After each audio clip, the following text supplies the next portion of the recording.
Viral rekaman perkelahian berdarah yang terjadi di Jalan Brigjen Hasan Basri, Desa Perintis Raya, Kecamatan Tapin Utara, Kabupaten Tapin, Kalimantan Selatan, tepatnya pada Selasa 18 November sekitar pukul 9.30 waktu Indonesia Barat.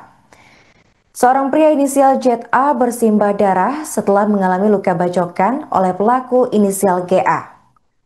Berdasarkan keterangan press rilis Polresta Tapin pada Kamis 20 November, polisi mengungkap motif aksi pembacokan berulang yang dilakukan GA, yang mana ternyata pelaku ini emosi lantaran mendapat kabar sang istri digoda oleh korban. Untuk informasi selengkapnya akan dilaporkan langsung oleh jurnalis Banjarmasin Post, yaitu rekan Mukhtar Wahid. Baik rekan Mukhtar, bisa dijelaskan apa saja hasil press rilis dari Polres Tapin atas kasus perkelahian berdarah ini rekan? Apa motif pelaku nekat membacok korban?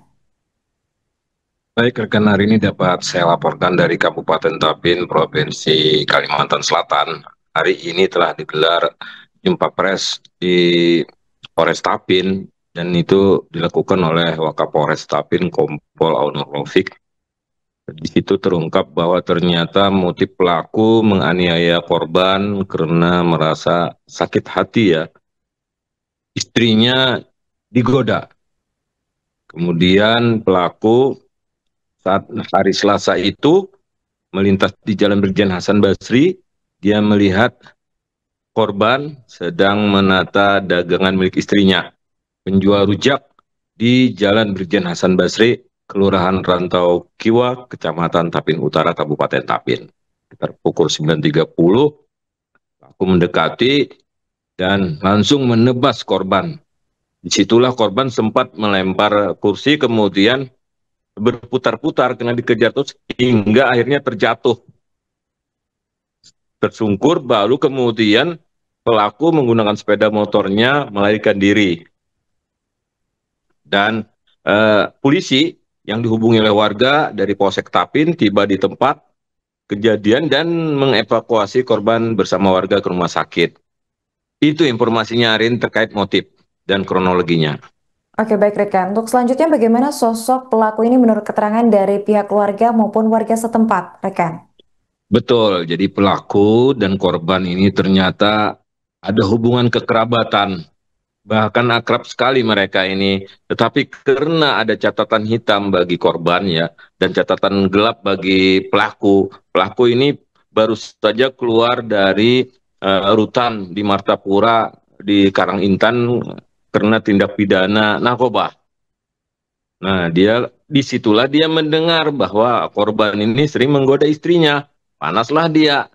Nah, kemudian bagi korban sendiri pun bukan bersih juga, dia punya catatan juga di kepolisian.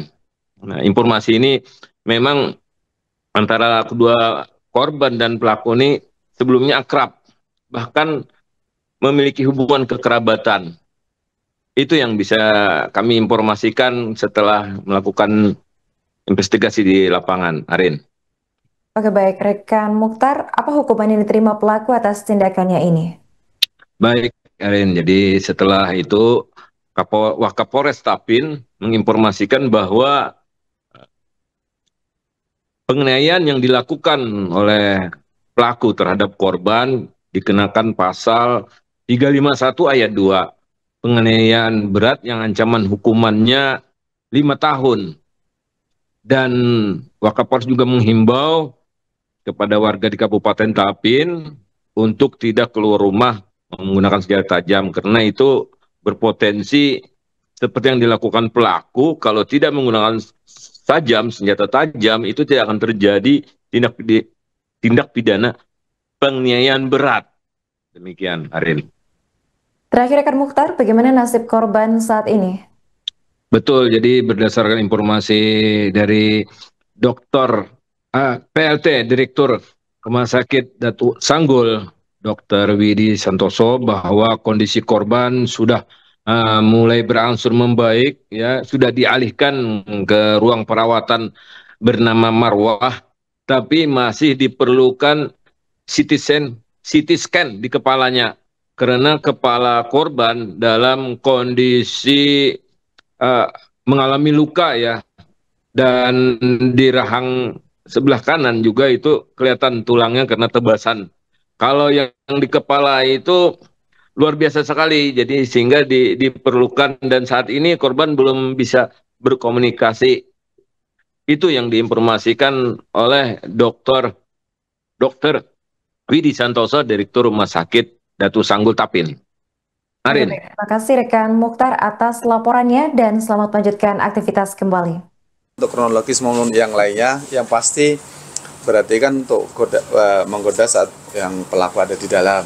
Mungkin waktu keluar ada dengar langsung panas, sakit hati, ternyata ya seperti inilah kejadiannya. Namun kami himbau kepada seluruh warga masyarakat terkait dengan kebiasaan atau masalah bawa senjata tajam. Kalau ini sebenarnya kalau nggak ada bawa tajam pasti tidak terjadi yang penganiayaan yang sampai berat. Diharapkan dihimbau untuk kebiasaan membawa senjata tajam di jalanan atau waktu keluar rumah, saya harapkan tidak dilaksanakan atau tidak perlu lah membawa senjata tajam keluar rumah, kecuali untuk ke sawah atau ke rumah lah ya. Kenapa? Kalau memang menghindari, kalau kita pas membawa hal seperti itu pas lagi hati panas atau kejadian apa di lapangan, pasti dia akan lebih ringan untuk menggunakan alat tersebut. Jadi saya himbau supaya tidak membawa kecuali digunakan sesuai dengan peruntukannya. Kalau masuk ke sawah atau ke rumah atau ke kebun, ya itu aja himbauan saya, sehingga tidak terjadi lagi hal terkait panen yang sampai luka berat kepada masyarakat lain. Selanjutnya diharapkan hal-hal yang ada permasalahan jangan langsung menggunakan kekerasan ya, karena kita orang Indonesia kan kekeluargaan, musyawarah mufakat pasti ada jalan keluarnya ya.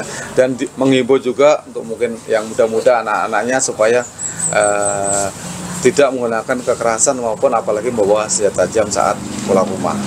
Mungkin itu saja yang saya sampaikan. Terima kasih atas perhatiannya untuk rekan wartawan. Datang atau lagi? Iya, intinya kalau korban itu kan dia, karena itu warung istrinya kan biasa pagi kira-kira santai di situ kan tempat warung istrinya. Kemudian kayak korban ini kita kira-kira kan biasa kalau pagi ke orang sini itu kan kadang-kadang pakai kopiah sambil jalan-jalan apa gitu kan ke pasar kan. Kira-kira kan pas melihat itu kan ya langsung itu. Jadi langsung nggak ada ngomong apa-apa kan langsung terjadi penganiayaan. Tapi senjata tajamnya dari rumah apa yang disiapkan emang lihat ya? Nah itu. Memang selalu sedia. Orang sini kan kayak gitu ya, Pak ya.